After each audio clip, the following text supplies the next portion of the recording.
తెదేపా రాజ్యసభ అభ్యర్థుల ఖరారు విషయంలో ఉదయం నుంచి వరుస చర్చలు జరిపిన ముఖ్యమంత్రి చంద్రబాబు అభ్యర్థులను ఖరారు చేశారు. ప్రస్తుతం అధికారికంగా ప్రకటిస్తున్నారు. ప్రత్యక్ష ప్రసారం ద్వారా చూద్దాం. అకామిడేట్ చేస్తాం. ఇది బ్రీఫ్ గా ఈ రోజు అనుకున్న కార్యక్రమం. నిన్న 3 రోజులుగా చాలా మందితో చర్చించాం, తరో ఎక్సర్సైజ్ చేశాం. మాకుండే ఆప్షన్స్ లో ఇది సబబుగా ఉంటుందనే ఉద్దేశంతో మీరిద్దరిని ఎంపిక చేయడం జరిగింది. మీకు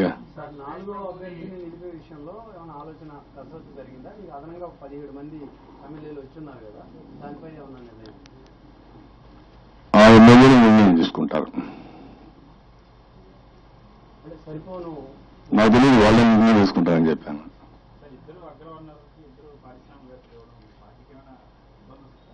పార్టీ వీళ్ళు పారిశ్రామికవేత్తలు కాదు, రాజకీయ నాయకులుగా పరిగణిస్తున్నాం. చౌదరి గారు ఎప్పటి నుంచో పార్టీలో పనిచేస్తున్నాడు. అపోజిషన్ ఇప్పుడు ఫైట్ చేశాడు. బైఫర్కేషన్ ఇప్పుడు మీరు చూసుంటారు. 2 ఎంపీలు గంటల తరబడి అరిసేవారు రాజ్యసభలో. అలిసిపోయినా ఆ రాజ్యసభలో వదిలిపెట్టకుండా పోరాడారు. ఆ రోజు నుంచి అక్కడ వారు చేశారు. వీరు ఇప్పుడే కాదు, చాలా రోజుల నుంచి రాజకీయాల్లో ఉన్నారు. తరతరాలుగా వీళ్ళ తాతకాలం నుంచి రాజకీయాల్లో ఉన్నారు. ఈయన రాజకీయాల్లో ఉన్నారు, వీళ్ళ తండ్రి రాజకీయాల్లో ఉన్నారు. కాబట్టి రాయలసీమలో అంటే రాజకీయాల్లో ఉంటే, వ్యాపారంలో ఉంటే రాజకీయాల్లో ఉండకూడదని కాదు. కొత్తగా రాజకీయాలకు రాలేదు, ఎప్పటి నుంచో రాజకీయాలు ఉన్నారు. మన ఎమ్మెల్యేగా కూడా పోటీ చేశారు కర్నూలులో. ఇవన్నీ మంత్రిగా పనిచేశారు. అదే మరి ఇవన్నీ కూడా ఉన్నాయి కాబట్టి అనుభవం ఉంది. కాబట్టి వారైతే రాజ్యసభకు న్యాయం జరుగుతుంది, సీటుకు న్యాయం జరుగుతుంది. రాష్ట్రం సమస్యలు చాలా ఉన్నాయి.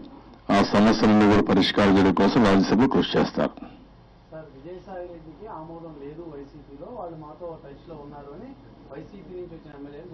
నువ్వు వాళ్ళని నమ్మతో కాదు, నువ్వు వాళ్ళని అడిగానన్నా. అదేనా, నువ్వు వాళ్ళని అడిగానన్నా.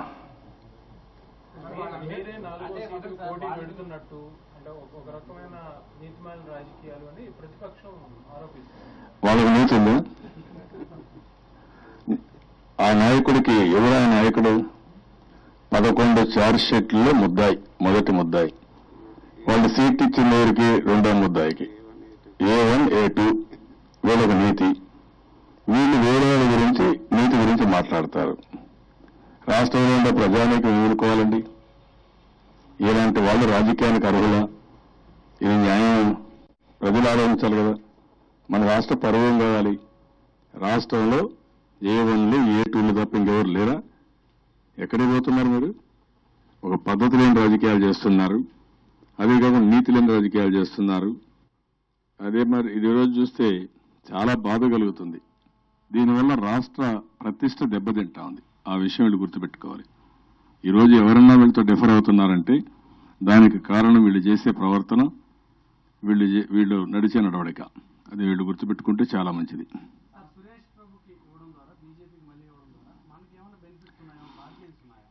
నేనేమంటే బార్గైన్స్ అని అన్ను. వారు అడిగారు, నేను కాదని లేకుండా ఈ సీట్ ఇచ్చానంటే రాష్ట్ర ప్రయోజనాల దృష్టిలో పెట్టుకొని ఇచ్చాను. నేను ఆ విషయం కూడా వారితో మాట్లాడాను. మాకు కష్టాలున్నాయి, అన్ని సమస్యలున్నాయి, ఈ సమస్యల పరిష్కారం చేయాలని కూడా వారికి చెప్పడం జరిగింది. వారు కూడా సుముఖంగా ఉన్నారు. అమిత్ షా గారు కూడా సుముఖంగా ఉన్నారు. దాన్ని కూడా దృష్టిలో పెట్టుకొని అకామిడేట్ చేశాం.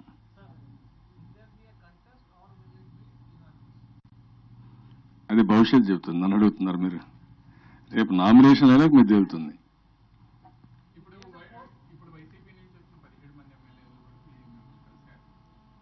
మీరు కూడా కలిచారు కదా, మీరు కూడా కలిచారు కదా అన్న. అట్లా అంటే అందరూ కలుస్తా ఉంటారు. ముఖ్యమంత్రికి అందరూ కలుస్తారు, చెడుగురు కలుస్తా ఉంటారు.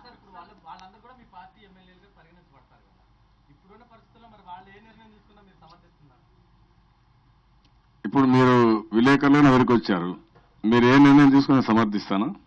సమర్థించుకుంటా పోతాం. అది కాదు ఇష్యూ. ప్రతి ఒక్కరికి వ్యక్తిగత స్వేచ్ఛ ఉంటుంది. వాళ్ళు నిర్ణయించుకుంటారు.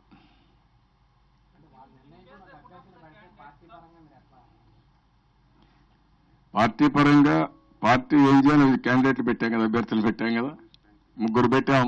స్ట్రెంగ్త్ ని బట్టి ముందుకు పోతారు. 3 అభ్యర్థులు తెలుగుదేశం పార్టీ అభ్యర్థులు 3 ఉన్నారు. 2 తెలుగుదేశం, 1 బీజేపీ, తెలుగుదేశం పార్టీ బలపరిచిన అభ్యర్థి ఉన్నారు.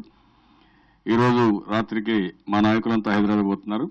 రేపటికంతా రామకృష్ణ గారు, అశోక్ గజపతిరావు గారు, కళా వెంకట్రావు గారు పార్టీ ప్రెసిడెంట్, అదే మాదిరిగా తెలుగుదేశం పార్టీ ప్రధాన కార్యదర్శి లోకేష్ వీళ్ళంతా వెళ్లి నామినేషన్లు వేపిస్తారు. నేను ఎప్పుడు కూడా నామినేషన్కి వెళ్ళడం లేదు.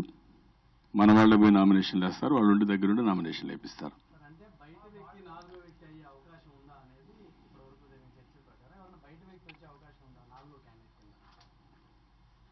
అంటే నువ్వు చాలా తెలివైన వాడివి, రాంగ్ అడ్రస్ అడుగుతున్నాను.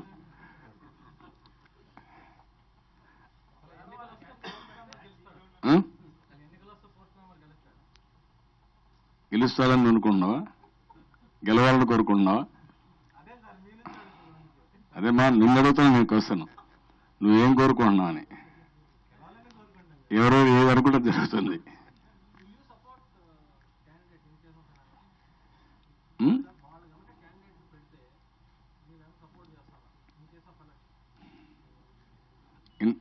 అంటే రేపు జరగబోయేదానికి ఇప్పుడే ఏం ఆన్సర్ చెప్తారా? ఊహాజనితమైన క్వశ్చన్ ఇది. పోటీ చేస్తే ఎవరన్నా ఉంటే మీరేం చేస్తారు ఇలాంటి అడిగితే ఊహాజనితమైన క్వశ్చన్స్ కంటే సమాధానం చెప్పినట్లా. స్ట్రాటజీ మీకు చెప్తారా?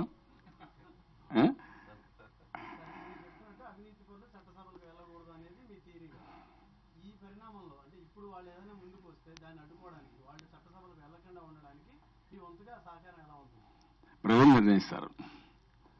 ఎవరు ఏం చేసినా అల్టిమేట్ గా ప్రజలు నిర్ణయిస్తారు, వాచ్ చేస్తుంటారు. నేను చేసే నిర్ణయాలు ఎట్టున్నాయి, ఇంకొకరు చేసే వాళ్ళ నిర్ణయాలు ఎట్టున్నాయి, ఏ పార్టీ ఏం చేస్తా ఉంది, ఎవరెన్ని అభ్యర్థులు పెడుతున్నారు, సహముద్దాయిలు పెడుతున్నారా, కో అక్యూజ్ని పెడుతున్నారా, మొత్తం రాబోయే రోజుల్లో A1, A2, A3, A4, A5, A6, A7 వీళ్ళే ఉంటారా రాజకీయాల్లో? ఆ పార్టీ అంటే వాళ్ళు నిర్ణయించుకోవాలి, ప్రజలు నిర్ణయిస్తారు. ఆ విషయం మీరు గుర్తుపెట్టుకోవాల్సిన అవసరం ఉంది.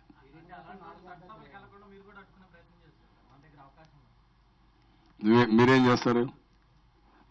మీరు చూస్తూ ఉంటారా? కాబట్టి ఏదైనా సరే ఒక పద్ధతి ప్రకారం జరుగుతూ ఉంటాయి. నేను ఒక ముఖ్యమంత్రిగా, ఒక పార్టీ అధ్యక్షుడిగా, అనుభవం ఉన్న వ్యక్తిగా ఏం చేయాలో అదే జరుగుతుంది. ఏది జరిగినా రాష్ట్ర ప్రయోజనాలు దృష్టిలో పెట్టుకొని దానికి సహకరిస్తాం. కష్టాల్లో రాష్ట్రం ఉంది. 3 రోజులు మీరు చూశారు. ఇంతవరకు చాలా మహానాడులు పెట్టాం కానీ ఇంత ఉత్సాహంగా, ఇంత ఉత్తేజంగా ఎప్పుడూ మహానాడు జరగలేదు. నాకే ఆశ్చర్యం వేసింది. లాస్ట్ డే చూశాను. పట్టుదలతో ప్రతి ఒక్కరున్నారు, లాస్ట్ మూమెంట్ వరకు ఉన్నారు, చాలా ఉత్సాహంగా ఉన్నారు. భాగస్వామ్యం కూడా చాలా పెరిగింది. నిన్న మా మహానాడు అవుతా ఉంటే మా పరిటాల సునీత ఐప్యాడ్ తీసుకొచ్చి అనంతపూర్లో వర్షాలు పడ్డాయి. 20,000 ఫామ్ పాండ్స్ అన్ని కూడా ఫుల్ అయినాయి, చెక్ డ్యాంలన్నీ ఫుల్ అయినాయి. ఎప్పుడూ రానంత ఆనందం ఉంది పబ్లిక్ లో.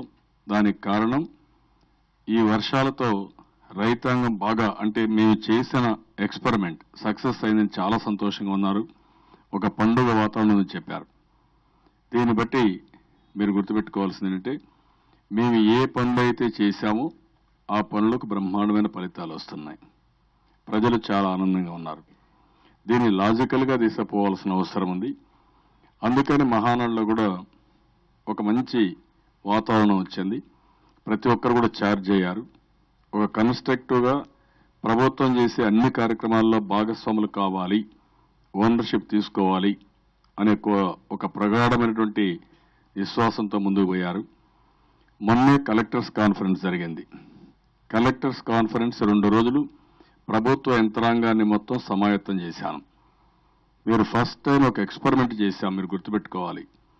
ఏదైతే జీఎస్టీపీ పరకాపిట 2 కూడా అప్ టు మండల వరకు వెళ్ళాం. ఇంతవరకు దేశంలో ఎక్కడ కూడా ఈ ఎక్స్పెరిమెంట్ జరగలేదు. రాబోయే రోజుల్లో జిల్లాలోనే కాకుండా, మండలమే కాకుండా గ్రామానికి వెళ్తాం. అదే మరికి అధికార యంత్రాంగానంతా రాబోయే 1 సంవత్సరంలో ఏమేం చేయాలనో వాళ్ళందరినీ కూడా సమాయత్తం చేశాం. అది అయిన తర్వాత 3 రోజుల మహానాడు. 3 రోజుల మహానాడులో మా రాజకీయ నాయకుల్ని, మా రాజకీయ ప్రముఖుల్ని మొత్తం కూడా సమాయత్తం చేశాం. ఒక స్పష్టత ఇచ్చాం. అడ్మినిస్ట్రేషన్ ఇవన్నీ కూడా ఎగ్జిక్యూషన్ చేస్తే దానికి పొలిటికల్ సపోర్ట్ ఎట్టివ్వాలి, పొలిటికల్ ఓనర్షిప్ ఎట్లివ్వాలి, ప్రజల్ని ఏ విధంగా మొబిలైజ్ చేయాలనేది మా రాజకీయ పార్టీగా, ఒక రాజకీయ పార్టీగా తెలుగుదేశం పార్టీ మొత్తం కూడా చర్చించాం, దానికి సమాయత్తం చేశాం. అదే మరి రేపు జూన్ 2వ తారీఖున నవ నిర్మాణ దీక్ష ప్రారంభిస్తున్నాం.